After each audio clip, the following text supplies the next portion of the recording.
Welcome to Flims and STARS على قناة MBC4 Edits. Insider's Guide to the Movies.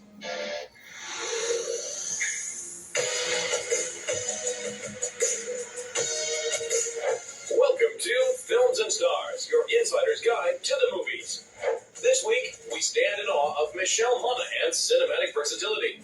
But for now, she's a successful TV star out on a girls' trip in The White Lotus Season 3.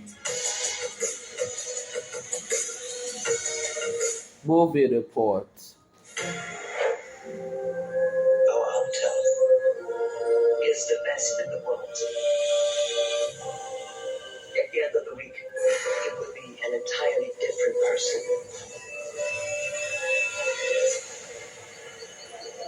To Thailand and a week of new memories. Fans of quirky, dark comedy rejoice as the third season of the popular series The White Lotus is finally upon us. This Emmy Award-winning social satire once again boasts an all-star cast that heads to an A-list resort to unleash their worst, most privileged impulses. Written and directed by Mike White, this batch of episodes brings us to a new White Lotus hotel in a brand new location with a largely new cast, who were all very much into the earlier seasons. I'm going to help you bring your joy back. I'm such a big fan. Like, the first few seasons I love, and I used to say I want to be in White Lotus, but I don't know where I'd fit. I couldn't see myself in that world. And then I got the audition for Chelsea, and I was like, oh my God, this could be it, this could be it. I was actually so scared to do it. I think because I cared so much, I was like weirdly like putting off doing my self-tape. I was like, don't think I'm going to do it. And my friends were like, do you think you might be self-sabotaging here because you feel like you might get it? I love it just as much as everyone else loves it. Of course, being invited to be a part of it, you certainly want to do it justice, and you want to be in service of Mike's brilliance. You know, he's such a master of tone, and I think that is something that we all, were motivated by. I think what makes this particular season a little bit different is that we're in Thailand. It's the location, and what's exciting is that we see each of the characters explore Thailand in a way that we haven't seen in previous seasons. And I think as a result of that, this show actually feels bigger.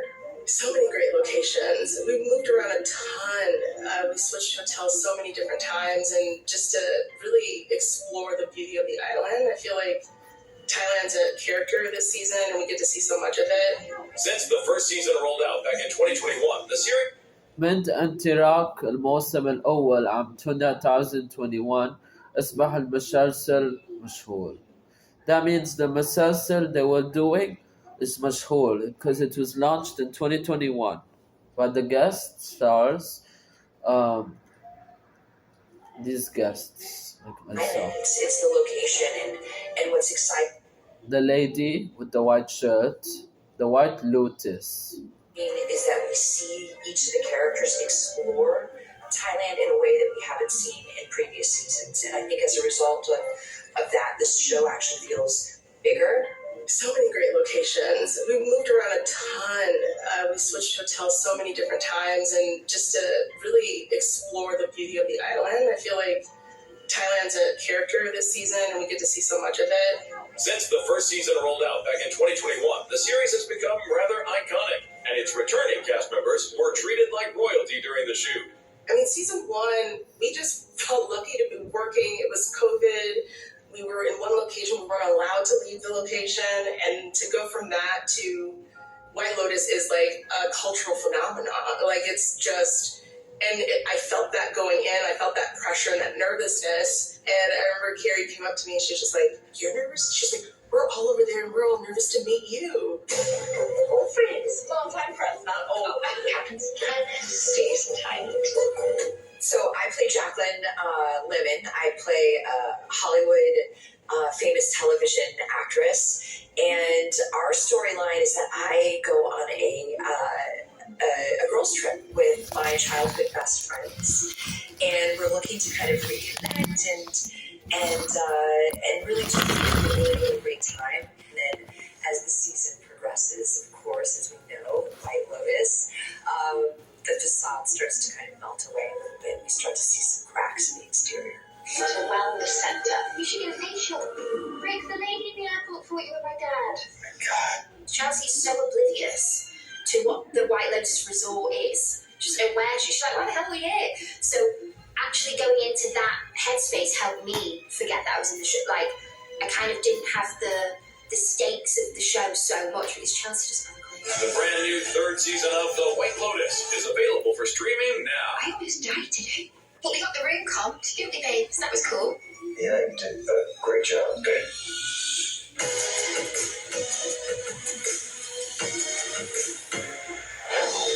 Michelle Monaghan started her career in showbiz as a model before segueing into acting. She soon became known for her versatility, surprisingly good in everything from comedy to action to intense drama.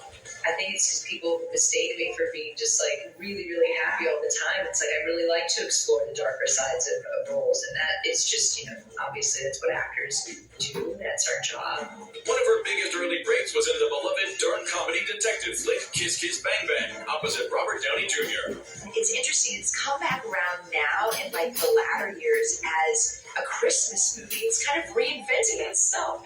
In fact, people will always say to me like, "Oh, Kiss Kiss Bang Bang is my favorite Christmas movie." I was like, "Oh wow, that's right. It was set around Christmas time," and I never thought of it as that. But I'm glad that it's still. It's found its audience. It's a bit of a cult favorite, and it means so much to me because I'm so proud of that role and everybody in it. Right from the start of her career, Monaghan was working with big-name actors like Downey, Val Kilmer, Casey Affleck, and Jake Gyllenhaal. At first, she was a little starstruck. I'm nervous to meet everybody that I could potentially work with, and then you realize that they're just like you, and they're just doing their job, and everybody's just so nice and welcoming at the end of the day that it makes it much easier. Michelle has appeared in several rom-coms, such as Maid of Honor and The Heartbreak Kid, and knows that being funny is harder than it looks. Definitely think comedy is more challenging for me than drama. It's all about the timing in comedy, so yeah, it's definitely a challenge, especially after you do something 10 or 15 or 20 times, and then it's sort of not that funny anymore. It's sort of, you've told the joke how many times, and it's not good. So it's always nice to then be able to use improv and things like that. Among the big blockbusters on her resume is the Mission Impossible series, where she played the wife of Tom Cruise's character. She joined the team in the third installment, in which she gets kidnapped by a villainous Philip Seymour Hoffman. That was just such an extraordinary experience from beginning to end. Certainly that film, I think one of my first days on set actually was the scene it was the opening scene of that film with Philip and Tom. It was as intense as it looked like. Of course, Philip's such a tremendous actor and just such a talent we were so fortunate to be graced with. 2021 found her back with her Gone Baby Gone co-star Casey Affleck for the psychological thriller Every Breath You Take. Well, listen, that movie remains, a highlight. I'm very proud of that movie. And so this was a really great opportunity to kind of creatively reunite with Casey. And once we got in that creative space again, I was reminded of really what a tremendous actor he is. Michelle Monaghan is clearly one of the most versatile stars in the business. Well, I think it's predominantly like that I get to learn so much about myself, and it's really challenging for me, and I feel really, I'm always in awe of it, and sort of the fears that it kind of brings up in me, and I really just like going for it at the end of the day, and sort of kind of tackling those fears, I guess, and it's really fulfilling.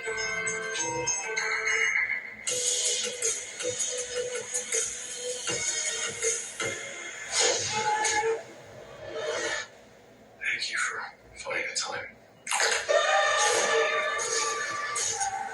I will admit, it's not entirely unpleasant seeing you again.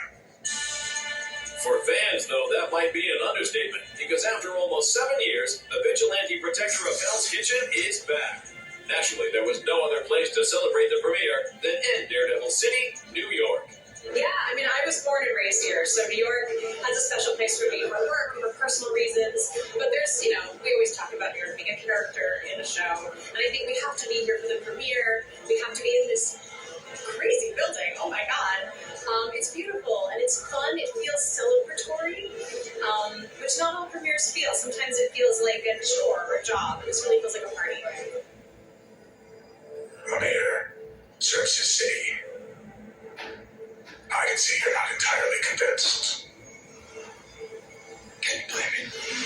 Born Again continues on from the 3 seasons of Daredevil on Netflix, now at a new home on Disney+. It's so great. We're so happy about the show being back, and we had such a great time doing the first season. It was hard. It was difficult, but we pulled it off somehow, in some way. It seems like, and it's just very exciting. Yeah, I'm still pinching myself. I never believed this moment would happen. So, after all these years, I think it's been 6 years since we last had an episode released, and it's just surreal. It's a dream. I can't shake the feeling that you're gaming the system. Why did you stop being a vigilante? The lines crossed. First Kevin asked us to do, I think he asked you to do Spider-Man first.